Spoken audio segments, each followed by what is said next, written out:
challenges.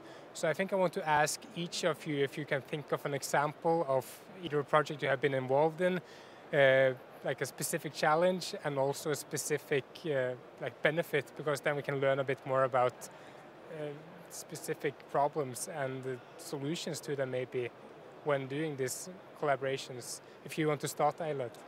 Yes, thank you. I think I'll take this off. I think the last presentation illustrated what I was kind of missing in my presentation. We look at how the grid and the grid operator is one of the key elements in the energy transformation. But when you talk about consumer flexibility and how that can help the system operation and the balancing, then it's up to the market side to actually provide that. And that's the first touch point of this collaboration, I think. We need to have actors on both sides, both the monopoly and the market, in order to establish that kind of business models. So that's my first comment on that. Yes. Regarding good examples, I was thinking about, we have this big heat pump that is installed at the cruise ship terminal, where initially the idea was to just operate it very flexible to see what would be the consequence of doing that. And we were very quickly warned by the utility company that we should not do that too violently, because we would have problems with the equipment. And what came out of that is that we now have a collaboration with the developer of the heat pump, where we are trying to come up with solutions that would help their product to become a flexibility source. Okay. Well, I think there are many challenges. Actually, I think one of them is the you could say difference in terms of knowledge and information that different actors are having in this system. I mean, you have an advantage as an energy market operator or a grid operator or something like that. If you compare to yourself to real estate owners or end users, you cannot really expect them to have the same kind of knowledge. And that has been apparent also in this project, that you start, the baseline from which you start from is very different. And if you're looking into the interests of and the communication of the established actors in this ecosystem of the energy market, you don't really apply that directly towards the end use, because that will not really work very well. So you need to gain their understanding, basically, of what this is all about. And then the solutions that you have cannot be too kind of complex, because that gives a lack of understanding from the end users. At the same time, you would really like to create markets, and local markets in this case, for example, that gives incentives for end users to invest. And that means that the market, in some sense, must be complex as well. You need to have price variations, and you maybe have to have some kind of geographical granularity on the market, so you have different price in different areas. And so it's a trade-off here that needs to be made, and that is not an easy one. Yeah, okay, thank you all for your answers. Are there any questions from the audience? Yes, you'll get the box from Renee. Thank you very much for the presentations. I was just wondering about the role of peer-peer energy transaction. Do you think it's going to happen in the Nordic markets or not? Should I start?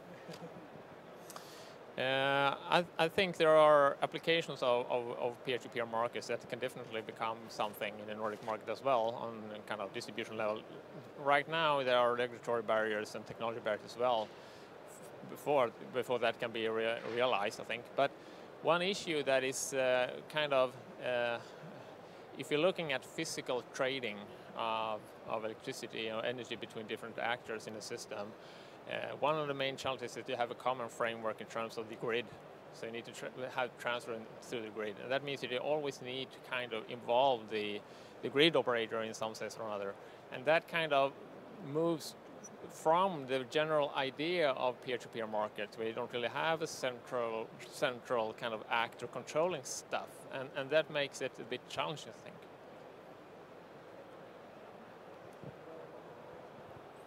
I think from the grid operator's perspective, it's kind of a contradiction when you want to price electricity that is sold locally with a smaller grid tariff.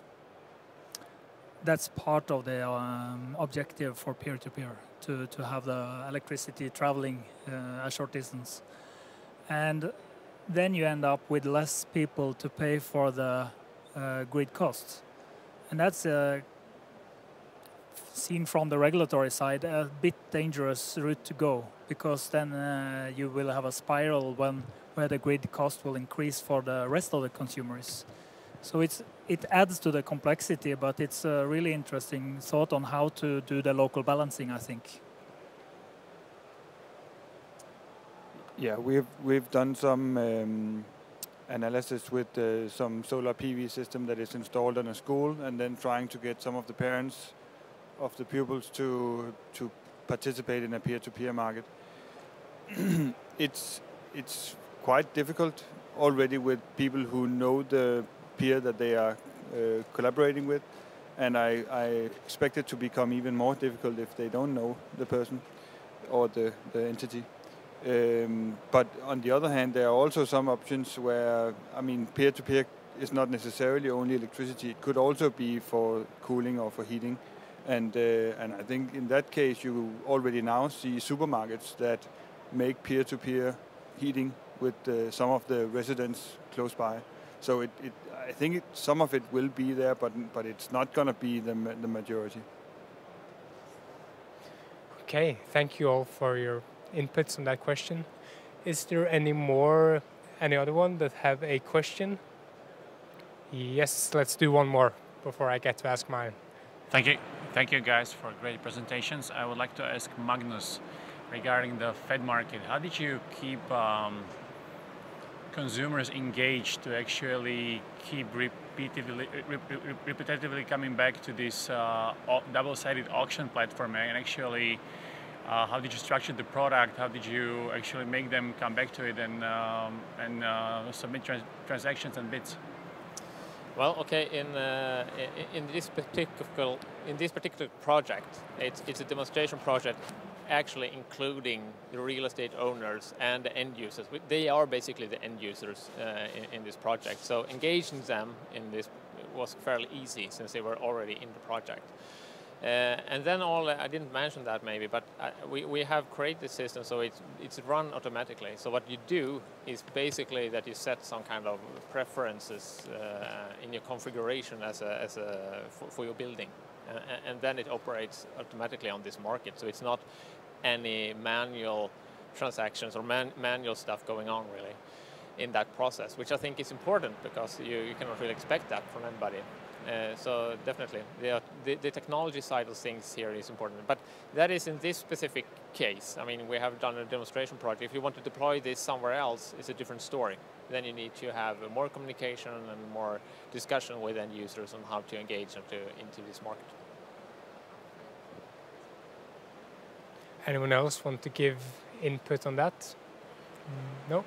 Any more questions? Okay, I'll do one question in the meantime. So this is a bit of a personal question for me because back in Norway at Nordic Edge and the University of Stavanger, we have this living energy lab where we have some student homes where we experiment with different energy resources, solar energy, a small wind turbine, battery storage, and energy consumption.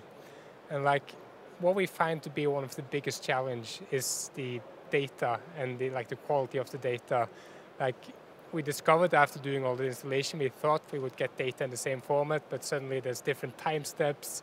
The systems don't talk to each other. And I guess at least some of you have worked with living labs and projects where data is really key to make it all work. And it looks easy when you plan it, but when you actually have the implementation, you end up with a system that's not functioning optimally because of the data not being in the same format. Do you have any like inputs on how we should move forward to make the data work for us, not against us?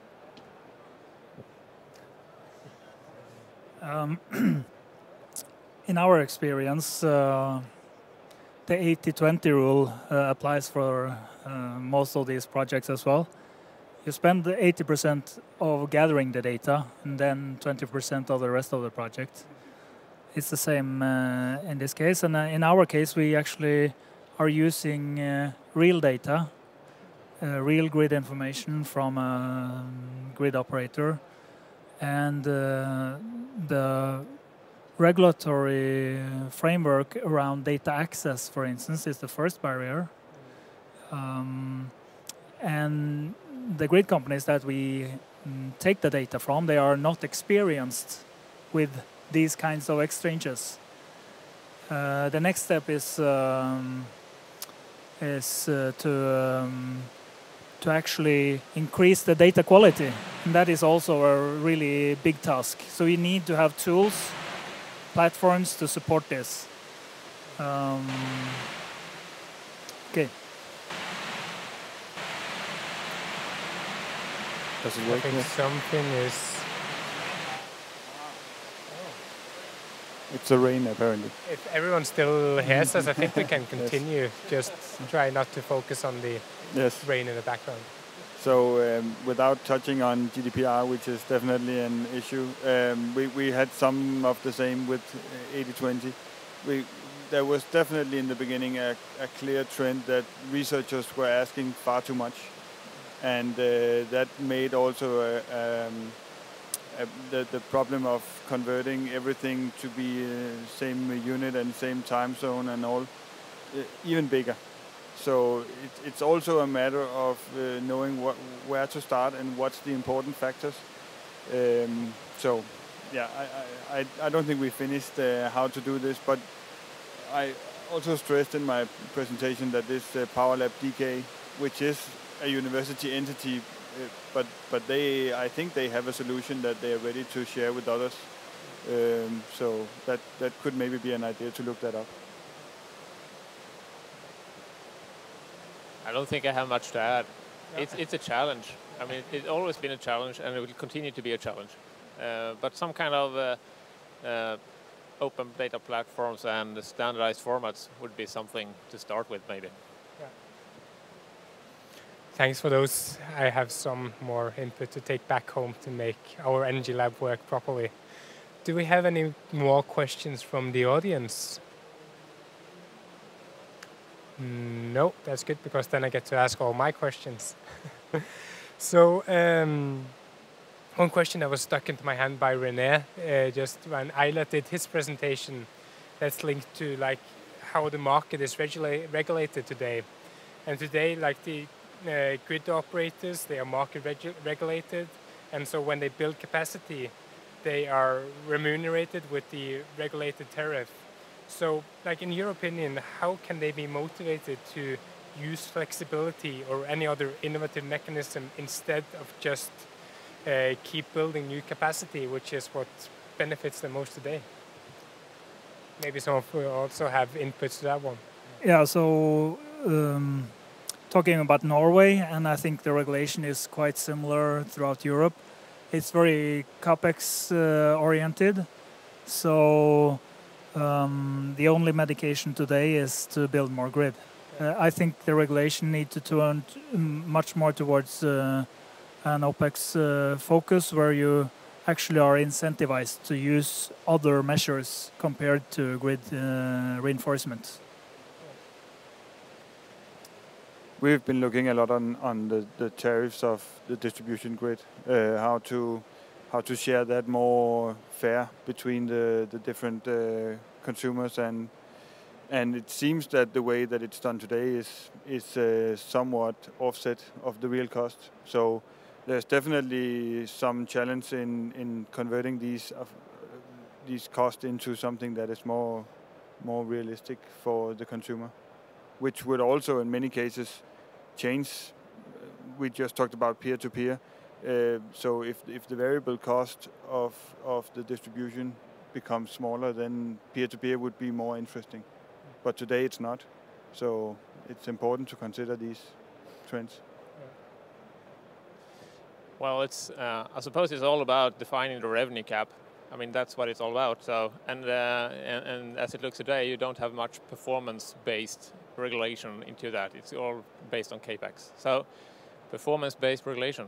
That's the. It's not easy, but maybe it's something to work more on. And in a way that leads on to another topic which we have touched upon but not really discovered more, and that's like the relationship between the grid operators and the marketing actors. So in a way, I had a talk with Eilert earlier, and he mentioned that in a way the marketing actors are ahead of the grid operators. Do you or any of you, the other, maybe you want to start, Eilert, what do you mean by that, like the marketing actors running ahead of the grid operators? I briefly touched on that in my presentation. We see actors now that, for instance, do optimization on behalf of customers, even residential customers. They add hardware to the customer installation, and then you are kind of binding the customer to your business model. And this happens a lot faster than we are able to go on the grid operator side. So that's how I meant when I said that quite soon you might end up in the back seat as the grid operator if we don't have any incentives to go forward with this perspective on the monopoly side as well.